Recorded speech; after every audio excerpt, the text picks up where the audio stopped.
வணக்கம் மக்களே.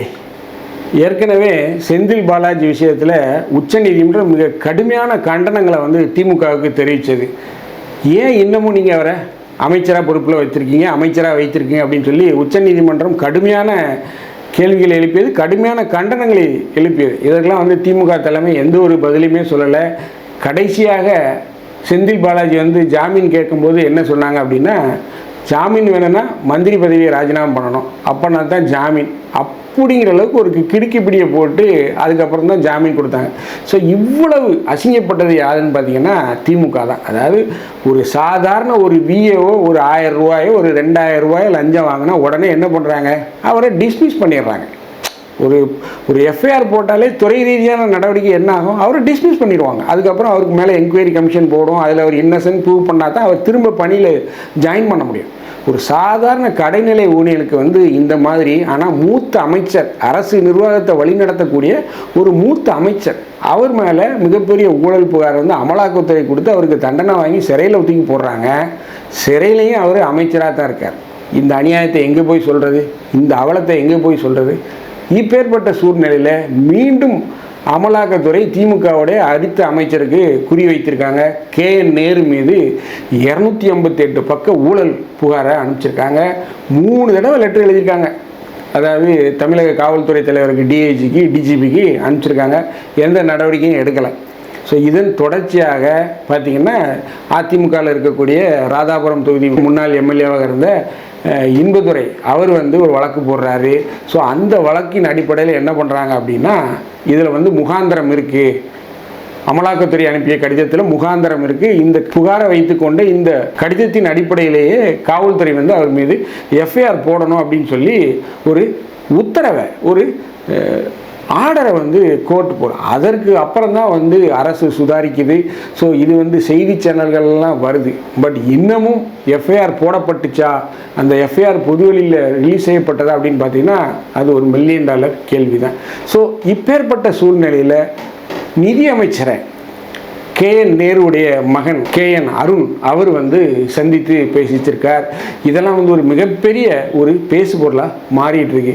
ஸோ செந்தில் பாலாஜியை தொடர்ந்து KN நேருவும் கைது செய்யப்படுகிறாரா, அதை பற்றி தான் நம்ம இந்த நிகழ்ச்சியில் பார்க்க போகிறோம். நான் உங்கள் ஜோசப். வாங்க நம்ம நிகழ்ச்சிக்குள்ளே போகலாம்.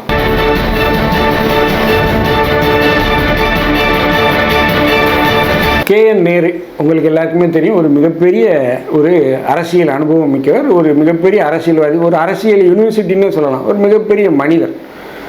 திருச்சியே அவர் கட்டுப்பாட்டுக்குள்ளே தான் இருக்குது அப்படின்னு சொல்லலாம். திருச்சியில் அவரின்றி ஒரு அணுவும் அசையாது அப்படிங்கிற லெவலில் தான் திருச்சி இருக்குது. ஸோ இப்பேற்பட்ட சூழ்நிலையில் செந்தில் பாலாஜியை தொடர்ந்து KN நேருவும் சிறை செல்கிறாரா அப்படிங்கிற ஒரு கேள்வி எழுந்திருக்கு. ஏன் அப்படின்னு பார்த்தீங்கன்னா, நீதிமன்றம் அவர் மீது எஃப்ஐஆர் போடுங்க அப்படின்னு சொல்லியிருக்காங்க.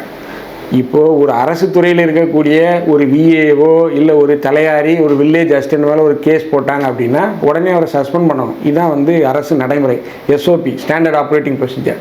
ஆனால் ஒரு மினிஸ்டர் மேலே ஒரு எஃப்ஐஆர் போட்டால் யாரும் கேள்வி கேட்க முடியாது. அவர் சீட்டில் தான் இருப்பார், எல்லாரையும் அதட்டி உருட்டி வேலை வாங்கிட்டு தான் இருப்பார். இதுதான் நம்ம இந்திய ஜனநாயகத்துடைய லட்சணம். இப்படி ஒரு சூழல் தமிழகத்தில் நிகழ்ந்து கொண்டிருக்கு. ஸோ இந்த நிலையில் KN நேருடைய மகன் அருண் பார்த்திங்கன்னா மத்திய நிதியமைச்சராக இருக்கக்கூடிய மாண்புமிகு திருமதி நிர்மலா சீதாராமன் அவர்களை சந்தித்து பேசியிருக்காங்க. இது ஒரு மிகப்பெரிய ஒரு பேசு பொருளாக இருக்குது. ஏன் அப்படின்னு பார்த்தீங்கன்னா, அமலாக்கத்துறையுடைய கடிதம், நீதிமன்றத்துடைய உத்தரவு, இதெல்லாம் திமுகவிற்கு ஒரு கழுத்துப்பிடியாக இருக்குது. ஒரு பக்கம் செந்தில் பாலாஜியை தொடர்ந்து இப்போ KN நேரும் குறிவைக்கப்பட்டிருக்கார் அப்படிங்கிறத சொல்கிறாங்க.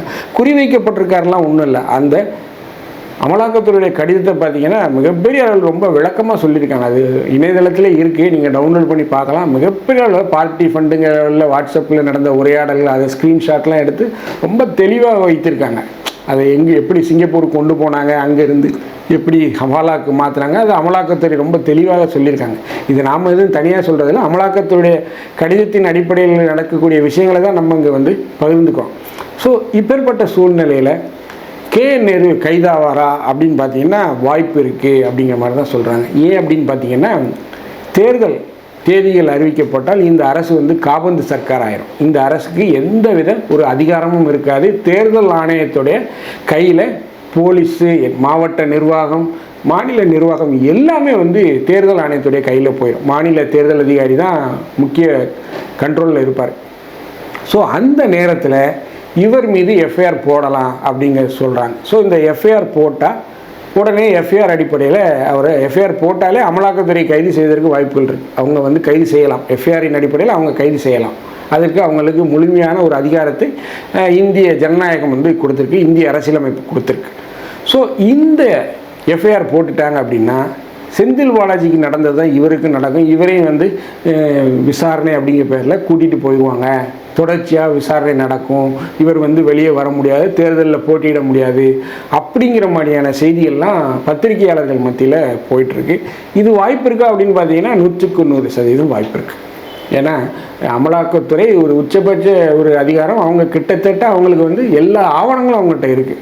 மேலும் நீதிமன்றமும் சொல்லியிருக்கு இதில் வந்து எஃப்ஐஆர் போடுங்க அப்படின்னு. ஸோ நீதிமன்றம் சொல்லி இன்னமும் எஃப்ஐஆர் போடலை அப்படிங்கிறது வந்து அதுவே வந்து ஒரு மிகப்பெரிய பேசு பொருள் தான். அது வந்து ஏன் இன்னும் அவங்க செய்யாமல் வச்சுருக்காங்க, ஏன் எஃப்ஐஆர் போடலை அப்படிங்கிறதெல்லாம் வந்து பார்த்திங்கன்னா ஒரு கண்டெம்ட் ஆஃப் கோர்ட்டு கூட நீதிமன்றம் எடுத்துக்கலாம். இப்போ நமக்கு ஒரு காமன் மனிதன் நமக்கு நீதிமன்றம் ஒரு உத்தரவு போடுது, அதை நம்ம செய்யலைன்னா அது கண்டெம்ட் ஆஃப் கோர்ட் ஆயிரும். ஆனால் அரசு அப்படிங்கிறது மோதிக்கிட்டு தான் இருக்காங்க. ஸோ இதெல்லாம் வந்து பார்த்திங்கன்னா இதுதான் ஜனநாயகத்துடைய கேலி கூத்து. ஸோ இதையெல்லாம் அடிப்படையில் வந்து பார்க்கும்போது இந்த அரசின் மீது ஒரு அதிருப்தி அப்படிங்கிறது அதிகரித்து கொண்டே போகுது. ஏன்னா நீதிமன்றத்துடைய ஆணையை கூட இவங்க மதிக்க மாட்டேங்கிறாங்க அப்படிங்கிற ஒரு எண்ணம் மக்கள் மத்தியில் வந்துடும்.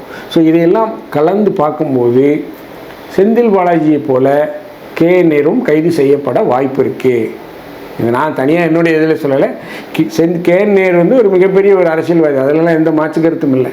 பட் அமலாக்கத்துறை கடிதம் அடிப்படையில் ஒருவேளை தேர்தல் தேதிக்கு பின்னர் வந்து எஃப்ஐஆர் போட்டாங்க அப்படின்னா அமலாக்கத்துறை ஸ்ட்ரெயிட்டாக உள்ளே வந்துடும். உள்ளே வந்து அவர் கைது செய்யப்படக்கூட வாய்ப்புகள் இருக்குது.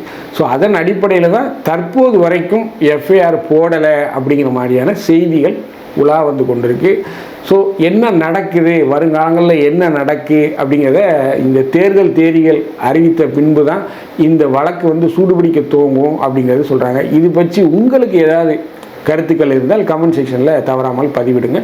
இந்த வீடியோ உங்களுக்கு பிடிச்சதுன்னா தயவுசெய்து லைக் பண்ணுங்கள், ஷேர் பண்ணுங்கள், சப்ஸ்கிரைப் பண்ணுங்கள். மறக்காமல் உங்கள் கருத்துக்களை கமெண்ட் செக்ஷனில் சொல்லுங்கள். நன்றி, வணக்கம்.